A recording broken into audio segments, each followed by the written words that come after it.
Oke anak-anak, bertemu kembali dengan pelajaran fisika Pak Bangun di materi perambatan kalori. Anak-anak, pernahkah anak-anak mengamati bagaimanakah tukang nasi goreng menggoreng menggunakan wajannya?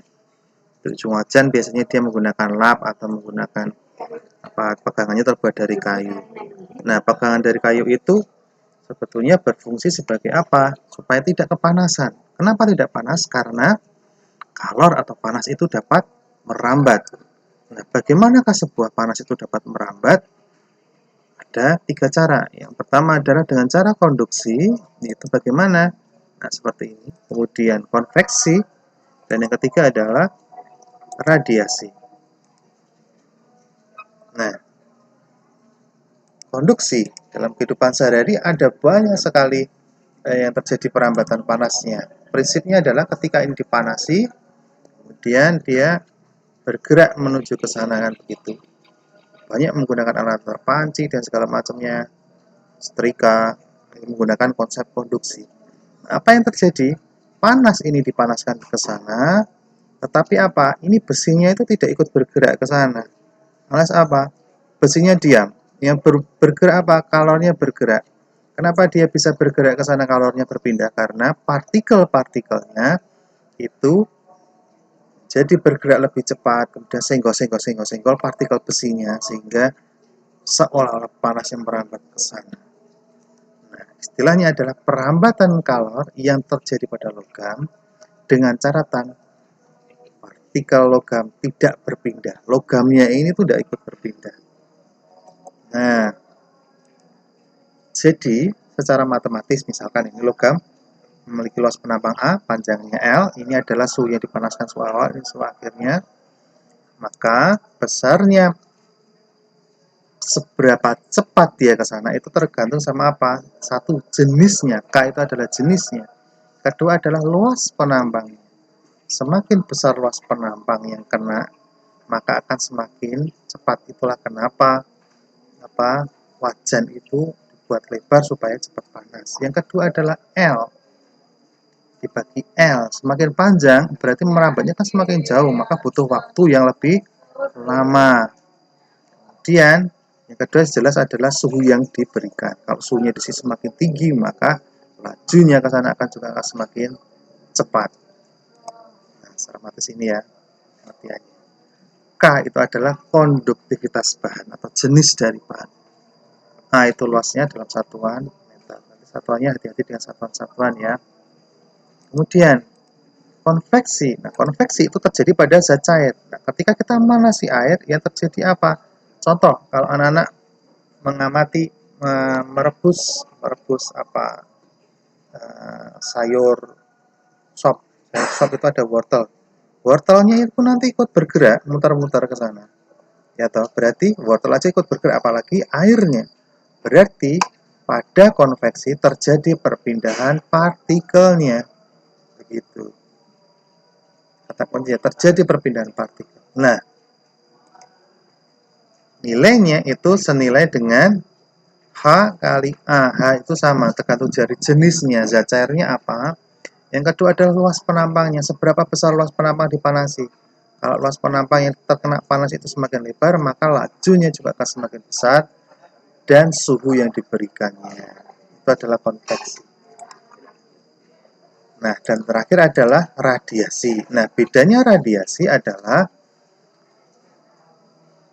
perpindahan panasnya itu, contohnya adalah kenapa panas matahari itu bisa sampai ke bumi. Kenapa kita bisa merasakan panas padahal di luar sana, di luar angkasa itu tidak ada istilahnya ruang hampa. Berarti panas itu bisa nyampe dengan cara apa? Gelombang elektromagnetik atau istilahnya tanpa memerlukan medium perambat dalam perambatannya. Nah, secara matematis itu tergantung sama E. E ini adalah tingkat kehitaman, emisivitas bahan. Semakin benda itu warnanya hitam, maka nilainya di sini adalah 1. Itulah penyebab kenapa kalau Anda menggunakan kaos berwarna hitam itu akan cepat sumuk dibanding putih. Karena apa? Warna hitam itu cepat panas dibanding warna putih begitu. Kenapa panci atau rice cooker itu tidak diwarnai putih? Karena rice cooker itu dibuat supaya cepat panas, makanya dibuat warnanya lebih gelap. Kenapa lampu bolam dibuat warna putih? Karena apa? Ben kalau dipegang orang panas kan begitu. Nah, itu anak-anak. Lajunya tergantung emisivitas. Kedua adalah koefisien Stephen Boltzmann karena dia meneliti begitu. Kemudian ada luas penampang dikalikan T pangkat 4 dengan caratan T dalam satuan Kelvin. Hati-hati ya, dalam satuan Kelvin. Nah, contoh soal misalkan ini. Sebuah balok besi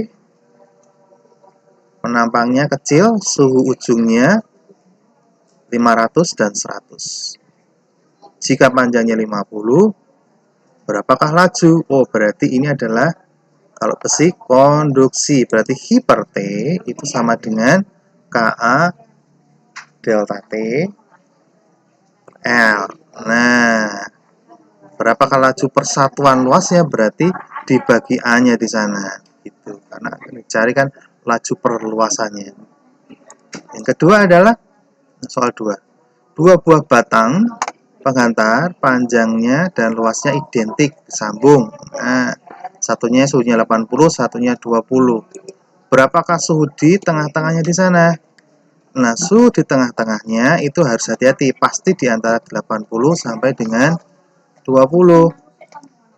Nah, suhunya di antaranya itu, antara TS di sini 20. Sehingga nanti ketemu laju di sini sama dengan laju di sana, maksudnya begitu. Dengan catatan delta T-nya di sana. Delta T yang di sini adalah T1 min TS, yang laju di sini adalah TS min T2.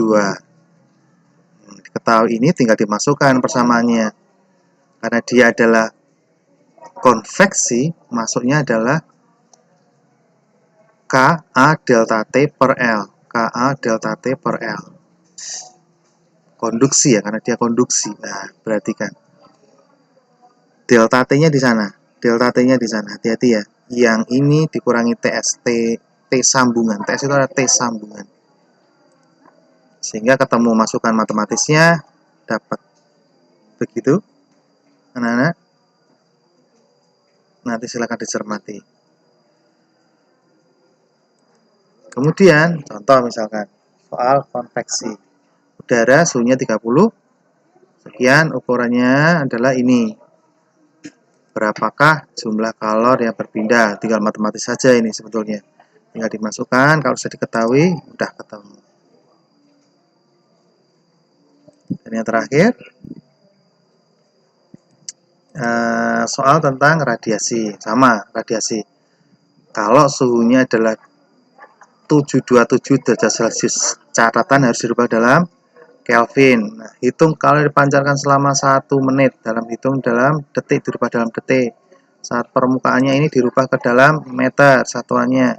Nah, udah kalau ketemu semua, nah, emisivitas itu berarti tingkat kehitamannya 0,4. Stephen Boltzmann pasti akan diketahui. Dapat. Itu anak-anak. Itulah materi tentang perpindahan kalor. Semoga anak-anak bisa menguasai. Nanti kalau ada pertanyaan silakan bertanya kepada Bapak. Demikian anak-anak, selamat belajar.